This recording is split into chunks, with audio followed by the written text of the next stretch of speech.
Doctor Ranjit जो है वो दौड़ में प्रैक्टिस करते हैं, पूना के बाज में साइड में ही है। 1 डेढ़ घंटा लगता है मुझे। 40 कितना किलोमीटर है? 50 60 60 किलोमीटर्स पे। और हमारे साथ जुड़ने के पहले उन्होंने लगभग सभी डिफरेंट डिफरेंट सिस्टम्स और डिफरेंट जो भी मेथड्स है प्रिस्क्रिप्शन के वो सब यूज़ किए हैं। तो हम सुनेंगे उनसे कि उनका क्या एक्सपीरियंस रहा है कोचिंग के साथ और कोचिंग के बाद में भी। हाँ सॉरी, ये अनकंफर्टेबल है, फिर लगाना पड़ेगा। डॉक्टर रंजीत कंटिन्यूसली सैटरडे के दिन क्लिनिक पे विजिट करते रहते हैं जब भी उन्हें चांस मिलता है, क्योंकि कोरोना पीरियड में एक ही स्टूडेंट था जो बीच बीच में आता रहता था, अदरवाइज बाकी तो नहीं आ पाए।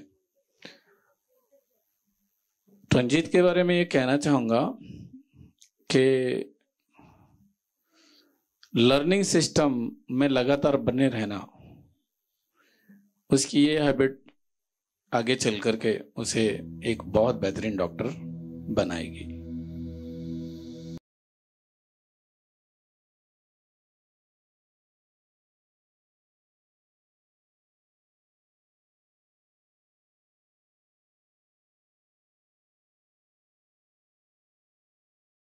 अपना एक्सपीरियंस शेयर करेंगे वर्जिन होम्योपैथी के साथ और वर्जिन होम्योपैथी कोचिंग कंप्लीट करने के बाद में उनका एक्सपीरियंस कैसे रहा। Good afternoon sir, good afternoon all. मैं पहले मेरा पहला एक्सपीरियंस बताता हूँ। 10 साल तक मैंने डिफरेंट सिस्टम से प्रैक्टिस की। पहले तो मैं विजयकर सर को फॉलो करता था, जब अपने ओरिजिन होम्योपैथी का कुछ पता नहीं था। 5 साल उनका मेथड से प्रैक्टिस किया। उनका जो मायाजम सिलेक्शन था वो मुझे कुछ अच्छा नहीं लगा। सोरा, साइकोसिस, सिफिलिस, उसमें कभी मायाजम मिला ही नहीं। सोरिक सिम्टम यानी साइकोसिस का, एक्सेस का, सिफिलिस का, डिस्ट्रक्शन का, ऐसे कभी रूब्रिक मिलते ही नहीं थे। और उनको मिल जाता था, यानी वो कैसे करते थे वो पता नहीं था। लेकिन उसमें बहुत सारे फेलियर्स आए। 5 साल शुरू में अच्छा लगा कि उन्होंने कुछ केसेस दिखाए, उसमें कुछ सक्सेस उनको मिलते थे। हमें शुरू में ऐसा लगा कि अच्छा है। जब हमें लर्निंग हो गया पूरा 5 साल में, ऐसा पता चला कि सब कुछ लर्निंग किया है फिर भी रिजल्ट नहीं है, फिर उसको छोड़ दिया 5 साल के बाद। फिर मैंने इनका सिस्टम डॉक्टर शंकरन का ज्वाइन किया, उनका मास्टर कोर्स भी किया। उनके मास्टर कोर्स का फीस 1 लाख फीस था, और उनका सॉफ्टवेयर भी मैंने ले लिया था, उसका भी 1.5 लाख तक सॉफ्टवेयर का फीस था। वो सब मैंने परचेस किया, उनके मेथड से प्रैक्टिस शुरू किया। वो सर खुद ही बताते थे कि अगर आपको परफेक्ट होम्योपैथ बनना है तो 3-4 साल तक मुझे आपको फॉलो करना पड़ेगा। मेरे ऑनलाइन लेक्चर्स या रेगुलर जो लाइव सेशन है उसको 3-4 साल तक आपको अटेंड करना पड़ेगा, फिर जाके आप परफेक्ट होम्योपैथ बन जाएंगे। मैंने सोचा कि अभी 10 साल प्रैक्टिस की है, अभी 5 साल इनको भी देना पड़ेगा, तो प्रैक्टिस कब सेटल हो जाएगी।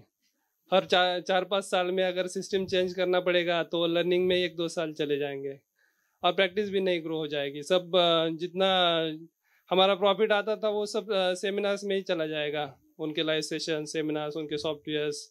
जैसे मैंने अपने अभी बताया कि 1.5 लाख सॉफ्टवेयर को दिया, 1 लाख उनके लर्निंग को दिया, जो मास्टर कोर्स मैंने उनका किया था। ऐसा 2.5 लाख तो उनको सिस्टम पे ही सब खर्चा किया।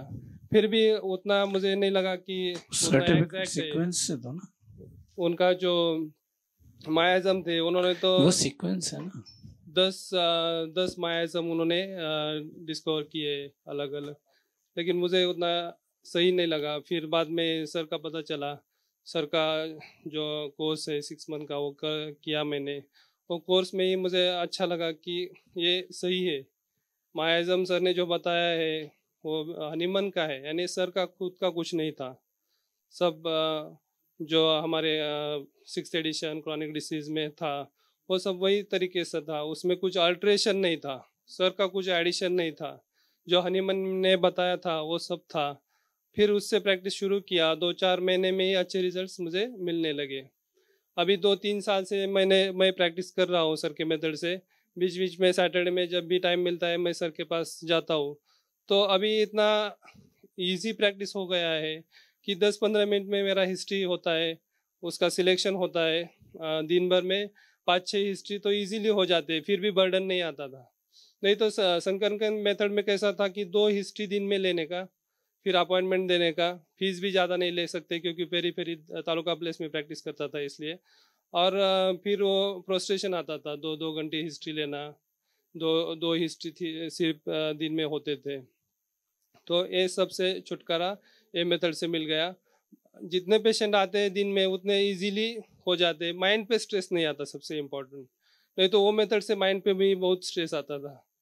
हम बहुत यानी ज़्यादा हिस्ट्री लेने से भी वो हम इरिटेट हो जाते थे, इरिटेशन बढ़ता था। तो ये मेथड इतनी सिंपल है कि आप कितने भी पेशेंट दिन भर में देख सकते हैं, कोई स्ट्रेस नहीं आता। आप अगर कोई सोशल वर्क भी करना चाहते हैं, कोई कैंप लेना चाहते हैं तो इजीली ले सकते हैं। वो मेथड से कैंप भी नहीं ले सकते थे। कैंप में क्या कितना हिस्ट्री हो जाएगी, 2-3 हिस्ट्री सिर्फ हो सकती है। तो ये मेथड सबसे अच्छा है, सबसे इजी है और फॉलो करने के लिए हनीमन ने बताया है, इसलिए तो वो श्योर है हम कि कुछ गलत नहीं है, 100% सही है। इसलिए मैं प्रैक्टिस अभी 3 साल से कर रहा हूँ और 3 साल से मेरी ओपीडी डबल बढ़ गई है।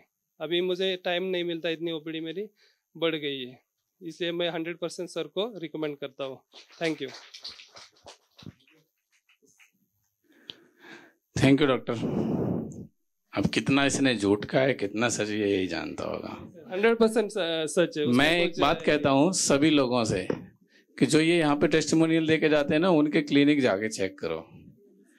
मेरी कोचिंग ज्वाइन करने से पहले मेरा क्लिनिक देखना चाहिए, नहीं तो क्या पता लगे फंस गए। ये सही तरीका है। बाजार में जैसे हम सब्जी खरीदते हैं तो देख के खरीदते हैं कि कोई खराब चीज ना आ जाए, नहीं तो पैसे जाने के बाद कोई लौटाता नहीं, मैं भी नहीं लौटाता। Thank you.